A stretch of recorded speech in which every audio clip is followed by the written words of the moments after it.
Hey, what's up, everybody? Welcome to another video from Ludy Bros Entertainment. It's your boy, Big Bro Lamar Ludy, and as always, rolling with me, my little bro, Logan Ludy. Hey, what's up, man? How you doing today? Oh, I'm doing well. How about you? Hey, I'm doing good, man. Well, we wanted to sit down. We wanted to talk with you guys about episode 3 of the Bulls' The Last Dance documentary, and the focal point of that episode was Dennis Rodman, the Worm. So, little bro, what interesting facts did you learn about? Well, Dennis Rodman really, his story is really, he came from nothing, Yeah. He stated in his his part that he could have been a drug dealer, could have been dead, he could have been in prison, he could have been so many other things, but he worked hard at playing basketball. He was able to overcome those adversities to get to where he is now, which is an NBA player who is now a champion and a Hall of Famer. So yeah, something that really stuck out to me was just like you're touching on, is that work ethic. The work ethic that it takes to be one of the best. I mean, in any walk of life, but especially when something that's like this, athletics. He's arguably the best rebounder in NBA history.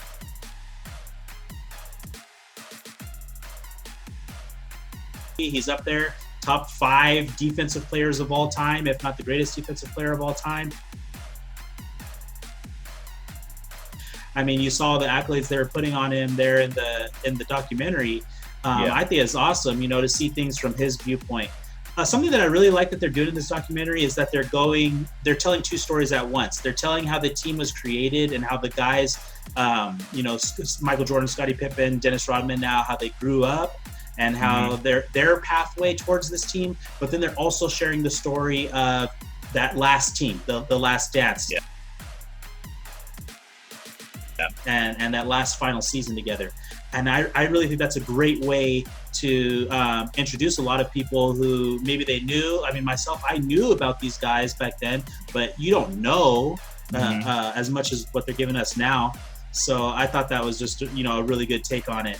Was there anything that you took from that episode in regards to the final season and how things were shaping down and the dynamic between Rodman, Jordan, and Pippen? Was there anything that kind of touched you?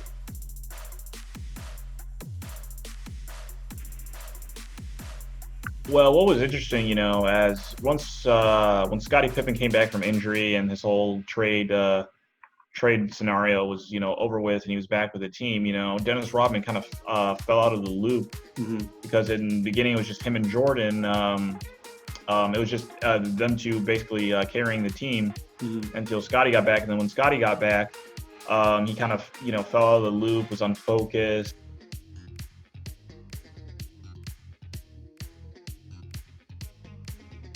And then all of a sudden he tells, Phil Jackson, "Hey, I need a vacation." And Michael Jordan was like, Vegas. He's like, "If anybody needs a vacation, it's me, because I'm carrying all you guys." And he went to Vegas and partied for like 3 or 4 days, and Michael Jordan had to go get him. And then after that, he was focused and ready to go and ready to do what he needed to do to help the team. So I thought that was interesting, because that would not happen in today's NBA. With all the social media. Yeah, I feel like depending on the coach, if you have Phil Jackson, who understands that different people need different things in order to respond the right way, it might happen. But the thing is like you just said, everybody's going to know about it. Like, we'll be sitting here talking about it. Like, can you believe this guy left the team and he's in Vegas partying it up? We'd be sitting here talking about it today. Back then, ain't nobody talking about it. Because it just wasn't as well known where these celebrities and athletes were doing in their day-to-day life. But I mean, that was Dennis Rodman's personality there, especially when he was playing with the Bulls, was he needed to get out and be free, and he needed to get out and be free. So that was just super interesting. I'm just getting fired up. I mean, watching these videos at the end of the night, I'm just like, man, like, give me more. Like, I could sit and watch.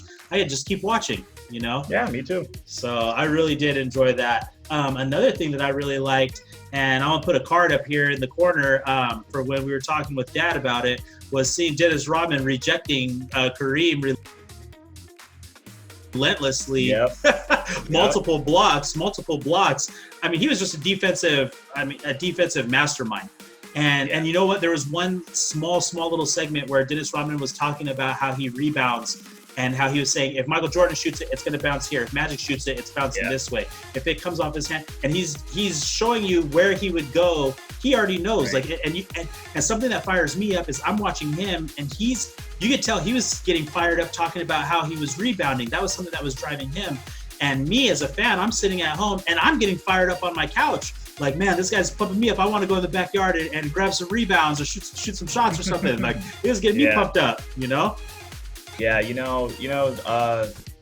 was just a master at, just like when he was doing that thing, he was just a master at just getting those rebounds where it's going to anticipating, okay, if it goes this way, then I'm going to go get into this position. Or he was just, that's how he, I guess mastered the art of, rebounding. Yeah.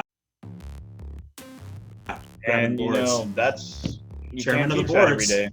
No, you can't.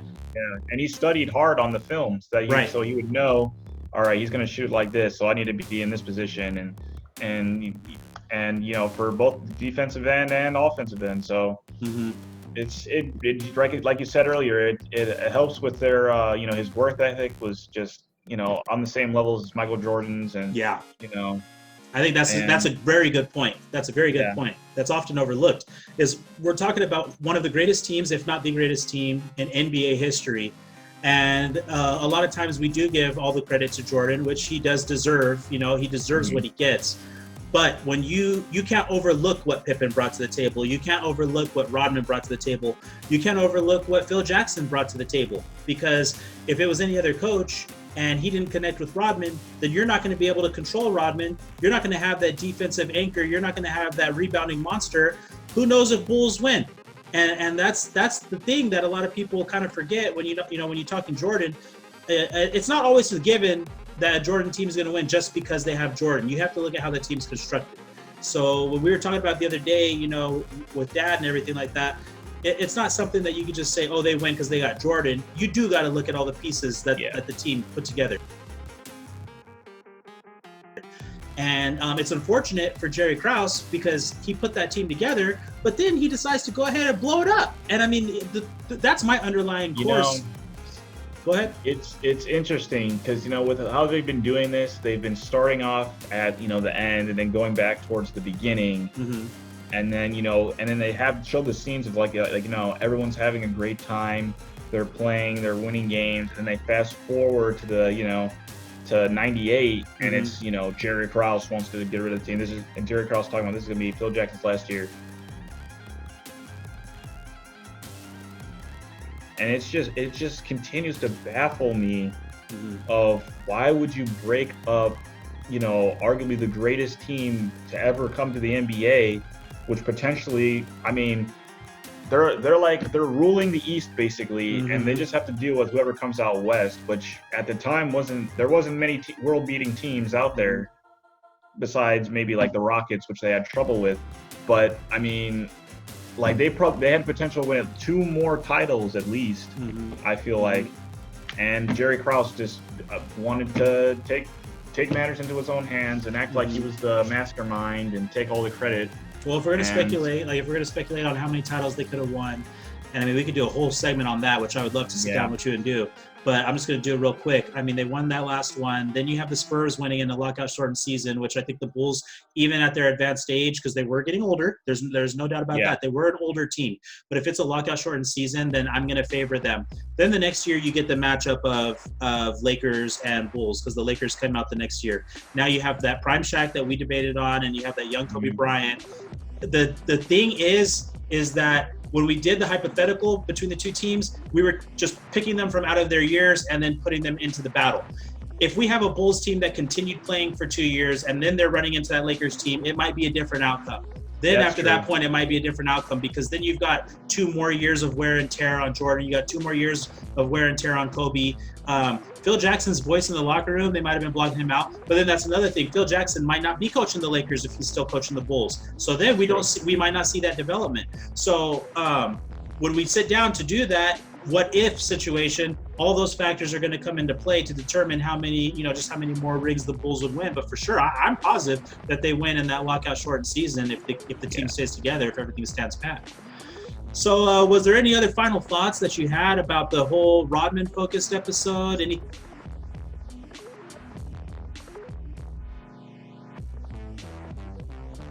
I mean, there's other members of the team too that anything else jump out at you? Dennis Rodman takes a lot of criticism for how he looks, how he dresses, but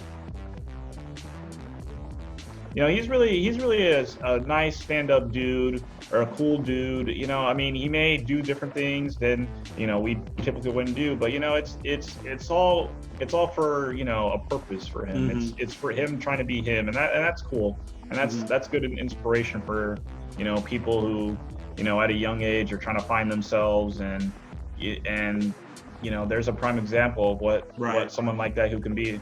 Right. Yeah. Be yourself. If anything, that could be the underlying message from that episode 3 is just, hey, you know what? Be yourself. If this is how you have to live, as long as you're handling your business, and you're not hurting anybody, be yourself and go out and do your thing to the best of your ability and be focused. And you know what else too? Don't let other people down. When he let Jordan down, I really liked that. When he let Jordan down, he went to Jordan's room and his way of offering that olive branch was just say, hey, do you have any extra cigars? But both he and Jordan knew. He didn't have to come and say, hey, I'm sorry, man, I let you down. He didn't have to come say anything extra like that. He just came to the room and they knew what he meant by that gesture, and that's something I think that actually I took away from that episode. But anyways, hey, we really loving this series. As you can tell, the Ludy Bros really loving this series. We're tuning in every Sunday night. We're watching it, and then we're bringing the content back to you guys, giving you guys our viewpoint on it. And if there's any comments you guys have, hit us up down below. Make sure you're subscribed, have that notification bell turned on. We want to hear from you. We want to talk with you guys. Hey, like my little bro said, don't be caught lacking. We want to talk with you about it. Check us out, man. We got good stuff for y'all. Don't be lacking in the streets. All right. Hey, listen to the man. He got it. All right. We'll talk to you guys next time. See you later.